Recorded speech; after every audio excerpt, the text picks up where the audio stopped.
നമസ്കാരം സർ. നമസ്കാരം. ഇപ്പോൾ BJP-യിൽ നിന്ന് കോൺഗ്രസിലേക്ക് ചേക്കേറിയ സന്ദീപ് വാര്യർ അദ്ദേഹത്തെ കോൺഗ്രസ് KPCC ജനറൽ സെക്രട്ടറി ആക്കുമെന്നുള്ള അഭ്യൂഹങ്ങൾ ഇപ്പോൾ ഉയർന്നു വരുന്നുണ്ട്. അപ്പോൾ അതിനെ രാഷ്ട്രീയപരമായി സാർ എങ്ങനെയാണ് കാണുന്നത്? ഇതിനകത്ത് വളരെ പ്രധാനപ്പെട്ട ഒരു കാര്യം, സന്ദീപ് വാര്യർ പോകുന്നത് ഇലക്ഷൻ സമയത്താണ്, പാലക്കാടിൻ്റെ തെരഞ്ഞെടുപ്പ് സമയത്താണ്. അതിനനുസരിച്ച് രാഹുൽ മാങ്കൂട്ടത്തിൽ ജയിക്കുകയും ചെയ്തു. അപ്പോൾ സന്ദീപിൻ്റെ ബാർഗനിങ് കപ്പാസിറ്റി എന്ത് ചെയ്തു? കുറച്ച് കൂടി. ബാർഗനിങ് കപ്പാസിറ്റി ഉണ്ടല്ലോ, കുറച്ച് കൂടി. അല്ലെങ്കിലും അദ്ദേഹം ഒരു ബാർഗനിങ് നടത്തിയിരുന്നു, നേരത്തെ ഒരു ചർച്ച നടത്തിയിരുന്നു. എനിക്ക് ഒറ്റപ്പാലം സീറ്റ് വേണം, KPCCയുടെ പ്രധാനപ്പെട്ട സ്ഥാനം വേണമെന്നൊക്കെ ഉള്ള ഒരു ചർച്ച നടത്തിയിരുന്നതായിട്ട് പല വാർത്തകളും വന്നു. AICC എന്ന് വന്നിട്ടുള്ളൊരു വ്യക്തിയും കൂടെയാണ് അദ്ദേഹത്തിനെ എന്ത് ചെയ്യുന്നത്, പാർട്ടിയിലേക്ക് ക്ഷണിക്കുന്നത്, ചർച്ച നടക്കുന്നത്. ഒരു മോഹനനോ മറ്റുമാണ്, പാലക്കാടുള്ള AICC അംഗമായിട്ടുള്ള.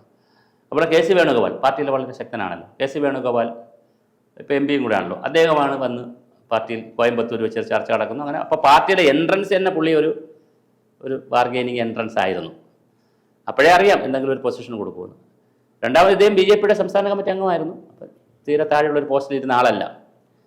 പക്ഷേ KPCCയുടെ ജനറൽ സെക്രട്ടറി ആക്കുമെന്ന് പറയുമ്പോൾ ഒരു വല്ലാത്തൊരു കുറച്ചുകൂടി ഡ്യൂ ഓണർ കൊടുത്ത് കൊണ്ടുപോവുകയാണ്.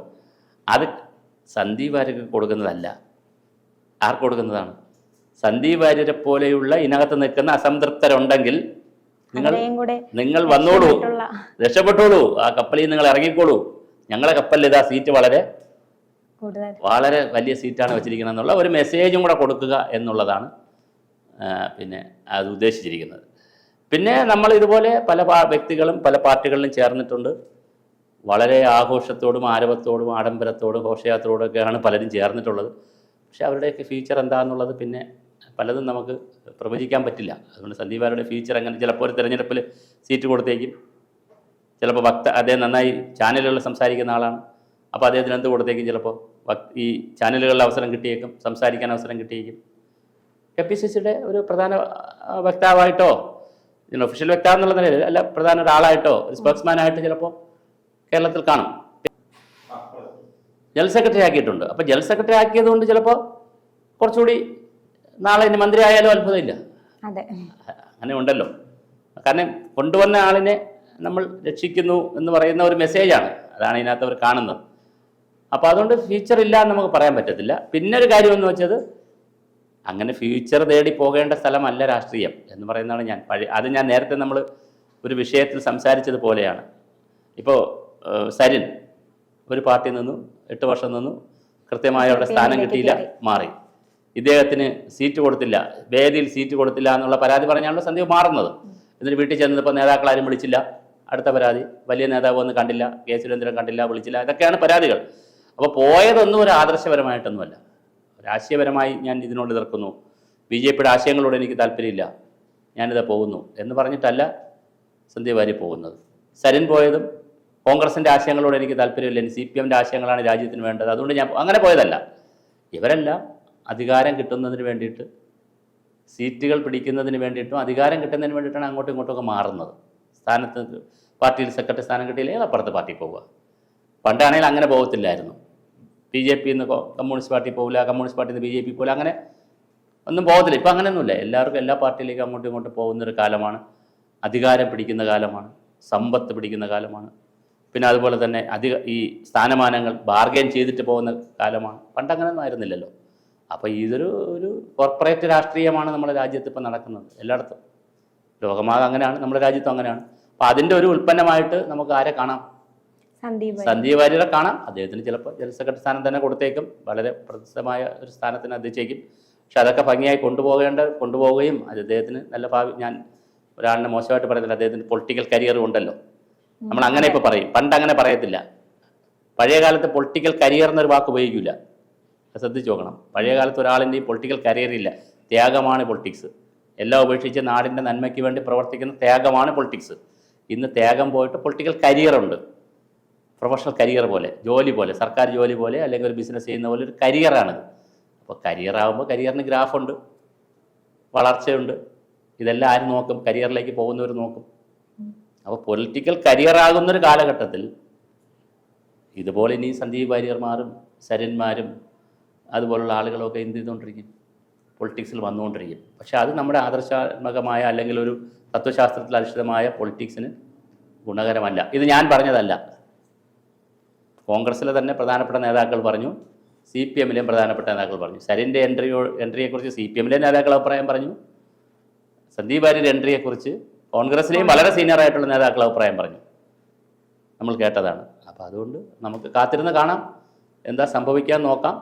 അദ്ദേഹത്തിന് ഇപ്പോൾ എന്തായാലും ഒരു ഹൈപ്പാണ് കൊടുത്തിരിക്കുന്നത്. ഇവിടെ ചർച്ച ചെയ്യുന്നു, പാണക്കാട് പോയി ചർച്ച ചെയ്തു, അത് കഴിഞ്ഞപ്പോൾ ഡൽഹിയിൽ പോയി മല്ലികാർജ്ജുന ഖാർഗെയെ കാണുന്നു, ACC പ്രസിഡന്റിനെ കാണുന്നു, സോണിയാഗാന്ധിയെ കാണുന്നു. ദാറ്റ് മീൻസ് പുള്ളി ഒരു സീറ്റ് ഉറപ്പിച്ച് മുകളിലൊക്കെ പിടിച്ച് ഉറപ്പിച്ചിട്ടാണ് പുള്ളി നിൽക്കുന്നത്. അത് പുള്ളിക്ക് കരിയർ വൈസ് ഗുണം ചെയ്യും. കാരണം ഇവിടെ നിന്ന് അങ്ങോട്ട് എളുപ്പത്തിലെടുത്ത് കളയാൻ എളുപ്പമായിരിക്കത്തില്ല. കാരണം അവിടെ ഈ ഒരു പിടി ഉണ്ടല്ലോ പുള്ളിക്ക്.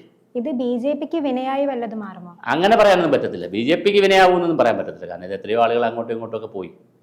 എന്നാലും അവരുടെ ഒരു പ്രമുഖ ചിലപ്പോൾ എനിക്ക് തോന്നുന്നത് പാലക്കാട് ഭാഗത്തൊക്കെ ചിലപ്പോൾ കുറേ സാധ്യതകളുണ്ട്. കാരണം ഇനിയിപ്പോൾ ഇദ്ദേഹം പാലക്കാട് മത്സരിക്കുകയോ അല്ലെങ്കിൽ ഒറ്റപ്പാലത്ത് മത്സരിക്കുകയോ KPCC-യുടെ ആളായിട്ടൊക്കെ ചെന്ന് മത്സരിക്കുമ്പോൾ കോൺഗ്രസിന് ആഭിമുഖ്യമുള്ളൊരു മണ്ഡലത്തിൽ പാലക്കാട് മത്സരിക്കാനൊക്കെ സാധ്യത കിട്ടിയാൽ ചിലപ്പോൾ കുറേ BJP വോട്ടൊക്കെ പിടിച്ചെന്നിരിക്കും. പിടിക്കില്ലെന്ന് നമുക്ക് പറയാൻ പറ്റത്തില്ല. അതൊക്കെ ചിലപ്പോൾ സംഭവിച്ചെന്നിരിക്കും. കാരണം ഞാൻ പറഞ്ഞ കാര്യം ഇതാണ്, നേതാക്കളെ പോലെ തന്നെ അണികൾക്കും എന്തില്ല, ഇപ്പോൾ ഈ ഒരു ആദർശാത്മകമായ നിൽപ്പില്ല. അവരും വോട്ട് ചെയ്യാൻ വീട്ടിൽ നിന്ന് ഇറങ്ങുന്നത് ഒരു പാർട്ടിക്കായിരിക്കും, അവിടെ ചെന്ന് വോട്ട് ചെയ്യണത് മറ്റൊരു പാർട്ടി വേറെ വഴിയിൽ വെച്ചായിരിക്കും. വേറെ ചേട്ടനെ ആരെങ്കിലും കണ്ട് ഇങ്ങനെയാണ് കാര്യം, കുറച്ച് പൈസ തരാം, അല്ലെങ്കിൽ വെള്ളം വാങ്ങിച്ചു തരാം, അല്ലെങ്കിൽ ഇങ്ങനെയാണ് കാര്യം, ചേട്ടനാണ് മാമനാന്ന് പറയുമ്പോൾ അവിടെ പോയി വോട്ട് നാളിച്ചു. വോട്ട് ചെയ്യാൻ വീട്ടിൽ നിന്ന് ഇറങ്ങുമ്പോഴായിരിക്കും പോണ വഴിക്ക് യൂട്യൂബിൽ ഒരു വീഡിയോ കാണുന്നത് പുതിയത്, കുഴപ്പമാണ് വേറെ ആണ്. അത്ര മൈന്യൂട്ടായിട്ട് വോട്ടിങ് പോലും മാറുന്ന, ആർക്കും എപ്പോഴും ചാടിക്കളിക്കാൻ പറ്റുന്ന, ഇന്നലെ വരെ പറഞ്ഞ എല്ലാ തത്വശാസ്ത്രപരമായി എതിർത്തുന്ന ആളിൻ്റെ പാർട്ടിയിലേക്ക് ഇന്ന് ചേരുന്നതിന് ഒരു ഉളുപ്പും മടുപ്പും ഇല്ലാത്ത പുതിയ പൊളിറ്റിക്സിലാണ് നമ്മൾ നിൽക്കുന്നത്. അതുകൊണ്ട് അണികളും ചിലപ്പോൾ എന്താ നിന്നിരിക്കും, മറ്റൊരു പാർട്ടിയിലേക്ക് മാറി ചെന്നിരിക്കും. രാവിലെ ഒരു പാർട്ടി, ഉച്ചയ്ക്ക് ഒരു പാർട്ടി, വൈകുന്നേരം ഒരു പാർട്ടി, അങ്ങനെ ജനങ്ങളും മാറുന്നു. എല്ലാവരും എന്തിൻ്റെ പുറകെയാണ് ഓടുന്നത്? അധികാരം, പണം, സമ്പത്ത്, സ്ഥാനമാനങ്ങൾ, മറ്റെല്ലാ മൂല്യങ്ങളും പോയില്ലേ രാഷ്ട്രീയത്തിലൊക്കെ, എല്ലായിടത്തും പോയില്ല. അപ്പോൾ ജനങ്ങളും മാറൂല എന്ന് ഞാനൊരു ഉറപ്പ് എനിക്ക് പറയാൻ പറ്റത്തില്ല. അവർ മാറും. ഞാനീ പറഞ്ഞിടത്ത ജനങ്ങൾ നിൽക്കുന്നത്, അവരും ആദർശപരമായി ചിന്തിച്ചോ അല്ലെങ്കിൽ പൊളിറ്റിക്കൽ പാർട്ടിൻ്റെ ഐഡിയോളജി നോക്കിയിട്ടൊന്നും അല്ല അവർ വോട്ട് ചെയ്യുന്നത്. താൽക്കാലികമായിട്ടുള്ള പരിപാടികളിലാണ് ആളുകൾ നിൽക്കുന്നത്. അവിടെ ചിലപ്പോൾ ചില പരിക്കുകൾ വന്നേക്കാം. ഒരു പരുക്കം വരില്ല എന്ന് പറയാൻ പറ്റത്തില്ല, വരാതെ ഇരിക്കാം. മനസ്സിലായില്ല. അപ്പോൾ ആളുകൾ എങ്ങനെയാണ് ചിന്തിക്കുന്നത് നമുക്ക് പറയാൻ പറ്റില്ല. പക്ഷേ എന്തായാലും കൊണ്ടുപോയപ്പോൾ അവർ കുറച്ചൊരു മാന്യമായ ഒരു പൊസിഷൻ കൊടുത്ത് കൊണ്ടുപോകുന്നു. അത് സന്ദീപ് വാര്യർക്കുള്ള പൊസിഷൻ അല്ലാന്ന് ഞാൻ മനസ്സിലാക്കുന്നത്. ബാക്കി വരാൻ നിൽക്കുന്നവർക്കും മറ്റു നേതാക്കൾക്ക് പ്രചോദനം, അസംതൃപ്തരായി നിൽക്കുന്നവർക്ക് ഒരു വന്നോളൂ, വന്നാൽ ഞങ്ങളങ്ങനെ കളയത്തില്ല, മാക്സിമം വളരെ വലിയ സ്ഥാനത്ത് തന്നെ ഇരുത്തും എന്ന് പറയുന്ന ഒരു മെസ്സേജാണ് ഇതിനകത്ത് കൊടുക്കാൻ ശ്രമിക്കുന്നത്. ആ മെസ്സേജിലൂടെ ഒരു സ്ഥാനം കിട്ടുന്ന സന്ദീപ് വാര്യർ എങ്ങനെയാണിത് പ്രയോജനപ്പെടുത്തുക എന്നുള്ളത് നമ്മളിനി കാത്തിരുന്ന് കാണേണ്ട ഒരു വിഷയമാണ്. നമുക്കത് പറയാൻ പറ്റില്ല. ഭൂരിഭാഗം കോൺഗ്രസ് നേതാക്കളും സന്ദീപ് വാര്യറിന് KPCC ജനറൽ സെക്രട്ടറി പോസ്റ്റ് കൊടുക്കുന്നതിലോട്ട് വിയോജിപ്പായിരിക്കും. അതിപ്പോ അനൗൺസ് ചെയ്ത് കഴിയുമ്പോൾ സെൻട്രൽ ഗവൺമെന്റ് AICC ആയിരിക്കുമല്ലോ അനൗൺസ് ചെയ്യുന്നത്. അങ്ങനെയാണെങ്കിൽ അനൗൺസ് ചെയ്യുമ്പോൾ തൽക്കാലം ബഹളമൊന്നും ഉണ്ടാവില്ല. പക്ഷേ വരുന്ന ദിവസങ്ങളിൽ അനുരണനങ്ങൾ കേൾക്കാം. നമുക്ക് ഒളിയമ്പുകളും വരികൾക്കിടയിലുള്ള വാർത്തകൾ നമുക്ക് കാണാം. അതെ, കണ്ടു തന്നെ അറിയാം. തീർച്ചയായിട്ടും നമുക്ക് കാണാം. ചാനലുകാർ വെറുതെ ഇരിക്കുമോ? ഇപ്പം നിൽക്കുന്ന അസംതൃപ്തരായ കോൺഗ്രസ് നേതാക്കളെടുത്ത് നിന്ന് ബൈറ്റ് എടുക്കത്തില്ലേ? നമുക്ക് കാണാം, അതൊക്കെ വരും. അത് കോൺഗ്രസിന്റെ ഒരു ശൈലി അതാണ്. അവർ പറയും ജനാധിപത്യം എന്ന് പറയും, ഞങ്ങളിൽ ജനാധിപത്യം എന്ന്. പക്ഷേ എന്തായാലും അതൊരു ശൈലിയാണ്, തീർച്ചയായിട്ടും വരും. അല്ലാതെ പിന്നെ എന്താണ് സർവ്വസംഘ പരിത്യാഗിയായിട്ട് അങ്ങോട്ട് എടുത്തിരിക്കും.